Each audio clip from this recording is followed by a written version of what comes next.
Here on High Americana, I am bringing you some of the best, overlooked, most forgotten, and obscure historical American content. Some of the stuff you're not going to find anywhere else on YouTube. So please consider supporting the channel via Patreon linked below, where you can also request content to be made. At $3,000 a month, this will become a full-time job. Thank you very much. And now, a passage from All About Coffee by William H. Ukers from Chapter 13, History of Coffee in Old New York. The Dutch founders of New York seem to have introduced tea into New Amsterdam before they brought in coffee. This was somewhere about the middle of the 17th century.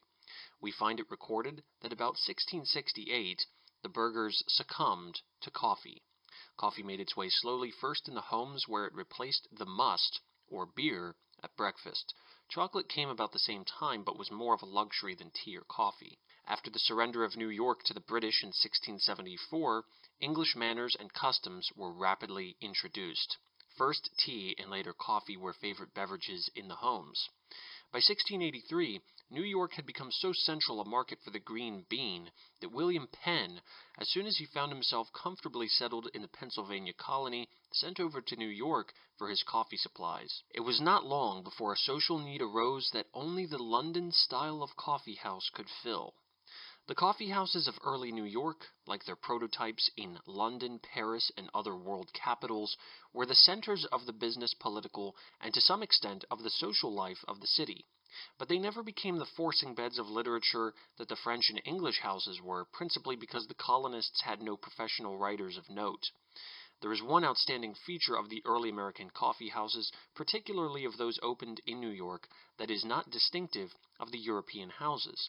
The colonists sometimes held court trials in the long or assembly room of the early coffee houses, and often held their general assembly and council meetings there. The coffee house as a civic forum. The early coffee house was an important factor in New York life.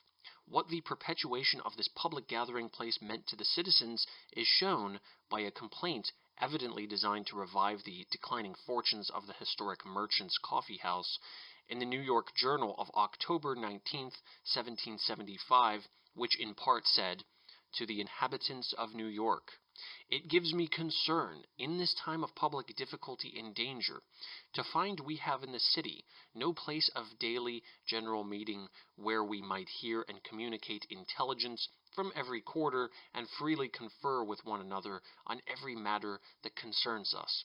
Such a place of general meeting is of very great advantage in many respects, especially at such a time as this. Besides the satisfaction it affords and the sociable disposition, it has a tendency to keep up among us, which was never more wanted than at this time.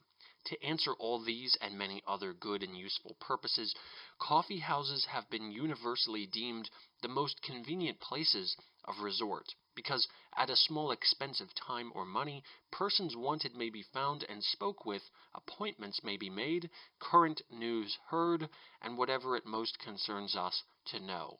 In all cities, therefore, and large towns that I have seen in the British dominions, sufficient encouragement has been given to support one or more coffee houses in a genteel manner.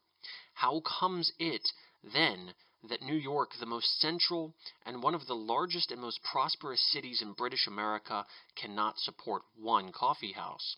It is a scandal to the city and its inhabitants to be destitute of such a convenience for want of due encouragement. A coffee house, indeed, there is, a very good and comfortable one, extremely well tended and accommodated, but it is frequented but by an inconsiderable number of people, and I have observed with surprise that but a small part of those who do frequent it contribute anything at all to the expense of it, but come in and go out without calling for or paying anything to the house. In all the coffee houses in London, it is customary for everyone that comes in to call for at least a dish of coffee, or leave the value of one, which is but reasonable, because when the keepers of these houses have been at the expense of setting them up and providing all necessaries for the accommodation of company, every one that comes to receive the benefit of these conveniences ought to contribute something towards the expense of them.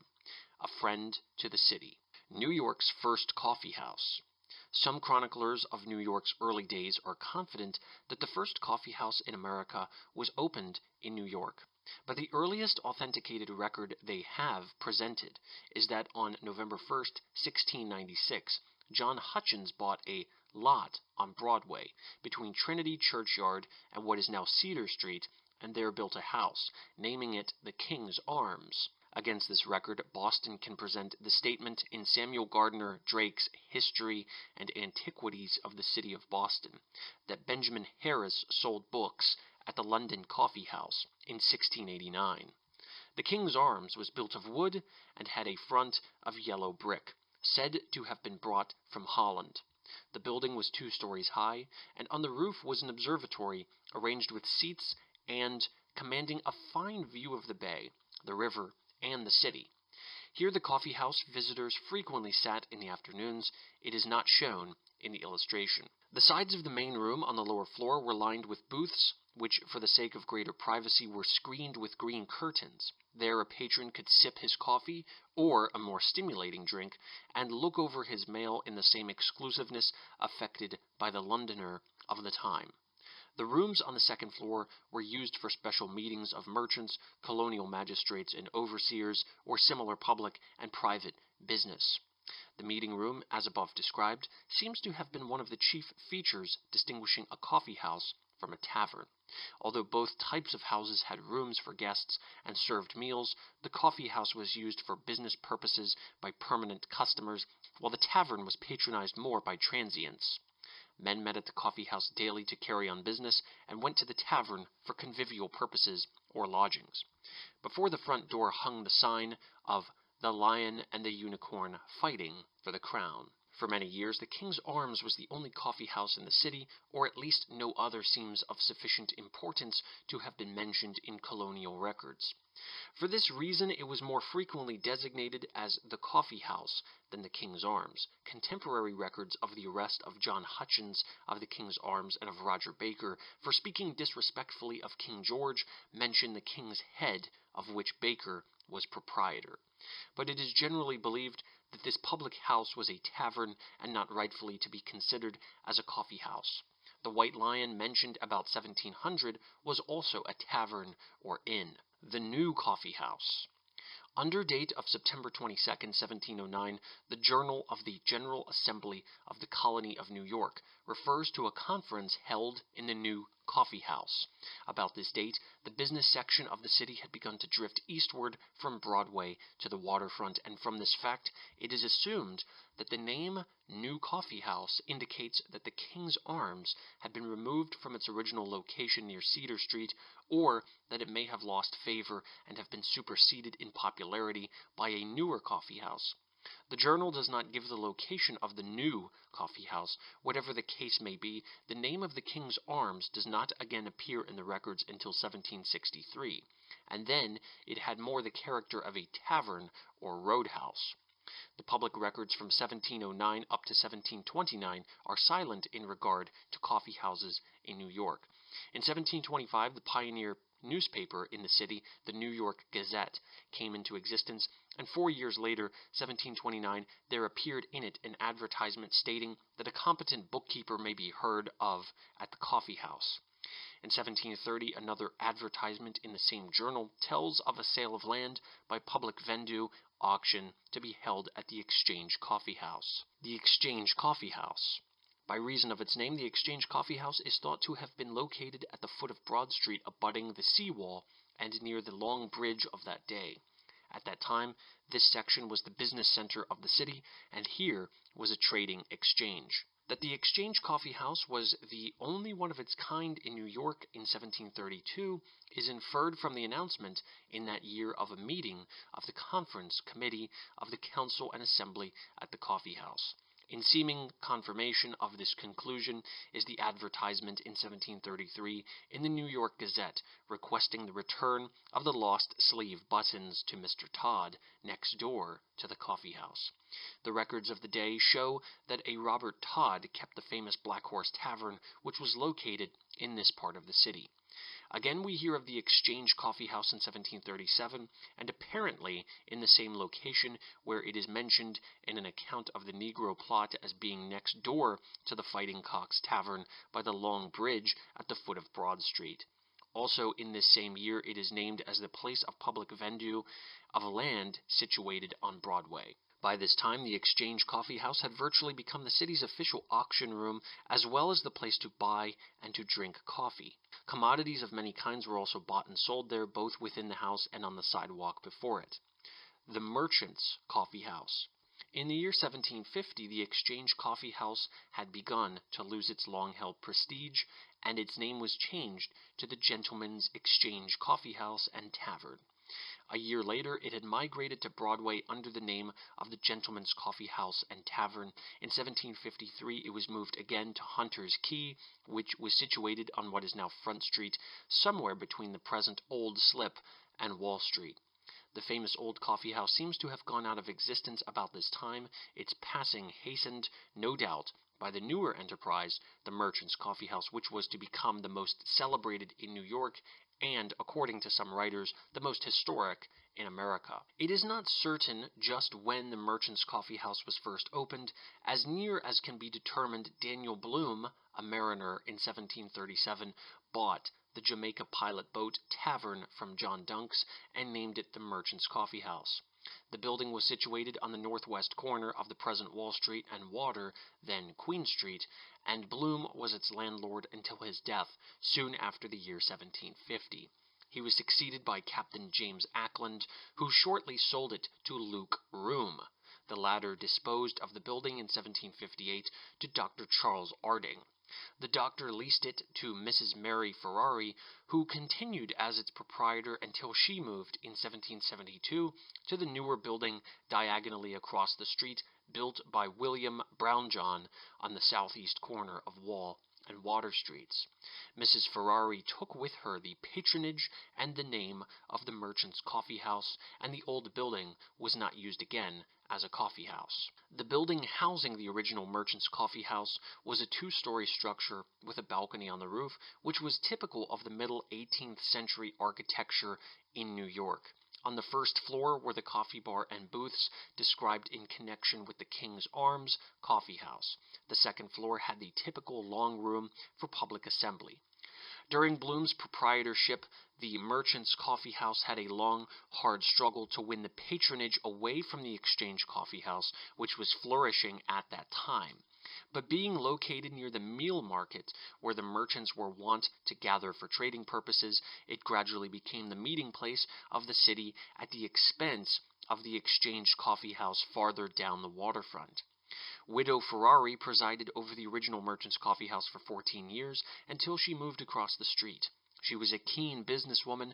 Just before she was ready to open the new coffee house, she announced to her old patrons that she would give a housewarming at which arrack, punch, wine, cold ham, tongue, and other delicacies of the day would be served. The event was duly noted in the newspapers, one stating that the agreeable situation and the elegance of the new house had occasioned a great resort of company to it. Mrs. Ferrari continued in charge until May 1st, 1776, when Cornelius Bradford became proprietor and sought to build up the patronage that had dwindled somewhat during the stirring days immediately preceding the Revolution. In his announcement of the change of ownership, he said, "Interesting intelligence will be carefully collected, and the greatest attention will be given to the arrival of vessels when trade and navigation shall resume their former channels." He referred to the complete embargo of trade to Europe which the colonists were enduring.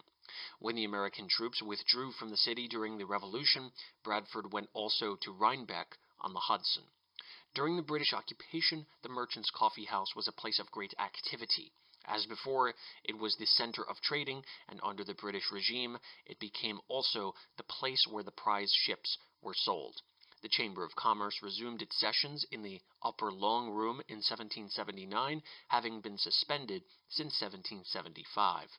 The chamber paid £50 rent per annum for the use of the room to Mrs. Smith, the landlady at the time. In 1781, John Stacken, then proprietor of the Queen's Head Tavern, became landlord of the Merchant's Coffee House, and he promised in a public announcement to pay attention not only as a coffee house, but as a tavern in the truest, and to distinguish the same as the city tavern and coffee house, with constant and best attendance. Breakfast from 7 to 11, soups and relishes from 11 to half past 1, tea, coffee, etc. in the afternoon, as in England. But when he began charging 6 pence for receiving and dispatching letters by man-of-war to England, he brought a storm about his ears, and was forced to give up the practice.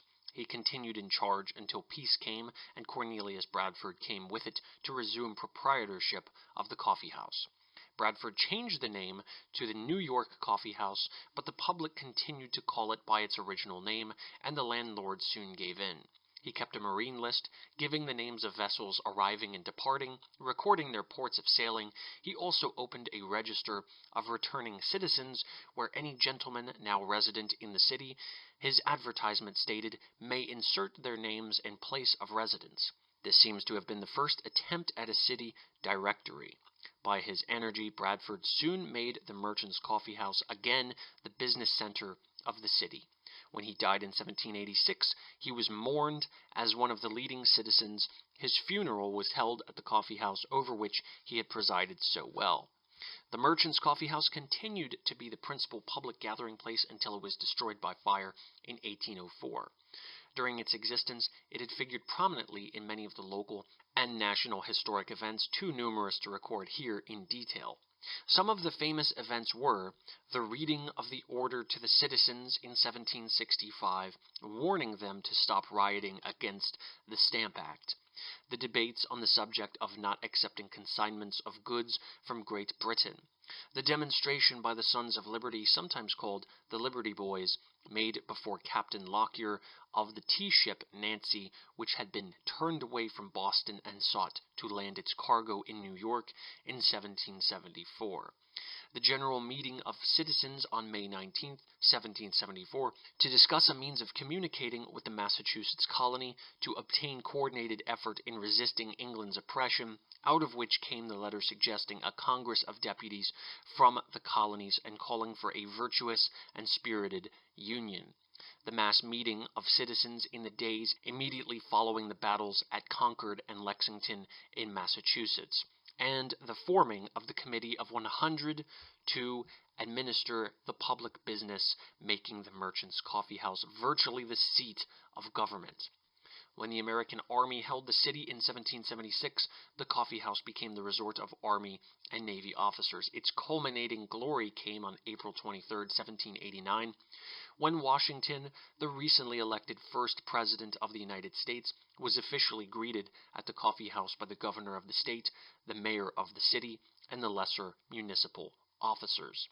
As a meeting place for societies and lodges, the Merchant's Coffee House was long distinguished. In addition to the purely commercial organizations that gathered in its long room, these bodies regularly met there in their early days: the Society of Arts, Agriculture, and Economy, Knights of Corsica, New York Committee of Correspondence, New York Marine Society, Chamber of Commerce of the State of New York, Lodge 169. Free and Accepted Masons, Whig Society, Society of the New York Hospital, St. Andrew's Society, Society of the Cincinnati, Society of the Sons of St. Patrick, Society for Promoting the Manumission of Slaves, Society for the Relief of Distressed Debtors, Blackfriars Society, Independent Rangers, and Federal Republicans.